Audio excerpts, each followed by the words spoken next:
ചാലക്കുടിയിൽ എസ്എഫ്ഐ പ്രവർത്തകർ police jeep തകർത്തു. ഡിവൈഎഫ്ഐ ബ്ലോക്ക് സെക്രട്ടറിയുടെ നേതൃത്വത്തിലാണ് എസ്എഫ്ഐ പ്രവർത്തകർ പോലീസ് ജീപ്പ് അടിച്ചു തകർത്തത്. ചാലക്കുടി ITIക്ക് സമീപമാണ് സംഭവമുണ്ടായത്. വിവരങ്ങളുമായി മനോജ് ചേരുന്നുണ്ട്. മനോജ്, എന്താണ് സംഭവിച്ചത് അവിടെ? ശേഷം SFI പ്രവർത്തകർ പ്രകടനമായി പോയിരുന്നു. തുടർന്ന് തിരിച്ചു വരുമ്പോൾ എതിരെ വന്ന ചാലക്കുടി പോലീസ് ജീപ്പിന് നേരെയാണ് ഇത്തരത്തിലൊരു അതിക്രമം നടന്നത്. പോലീസുമായി വാക്കേറ്റം ഉണ്ടാകുന്നതിനിടയിൽ പോലീസ് ജീപ്പിന്റെ ഗ്ലാസും അതുപോലെ തന്നെ പോലീസ് ജീപ്പും അടിച്ചു തകർക്കുകയായിരുന്നു.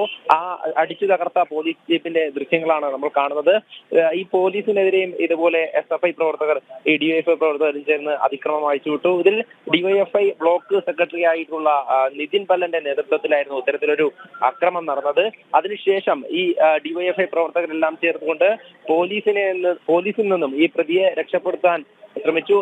തുടർന്ന് ഓട്ടോയിൽ കയറ്റി ഈ നിതിൻ പല്ലനെ അടക്കം രക്ഷപ്പെടുത്തുന്ന ഒരു സാഹചര്യം ഉണ്ടായി. സ്ഥലത്ത് CPMന്റെ പ്രാദേശികമായിട്ടുള്ള നേതാക്കളും എത്തിയിട്ടുണ്ട്. എന്തായാലും ഈ സംഘർഷത്തിൽ SFI പ്രവർത്തകരും പോലീസും തമ്മിൽ നടന്ന സംഘർഷത്തിൽ ഈ ഒരു പോലീസ് ജീപ്പ് അടിച്ചു തകർക്കുന്ന ഒരു സാഹചര്യത്തിലേക്ക് പോയിട്ടുണ്ട്. എന്തായാലും ഈ ഒരു സംഭവവുമായി ബന്ധപ്പെട്ട് കൃത്യമായി ആരെയും കസ്റ്റഡിയിലെടുക്കാൻ പോലീസിന് സാധിച്ചിട്ടില്ല. കൃത്യമായ ഒരു നടപടിയെടുക്കാൻ പോലീസിന് സാധിച്ചിട്ടില്ല.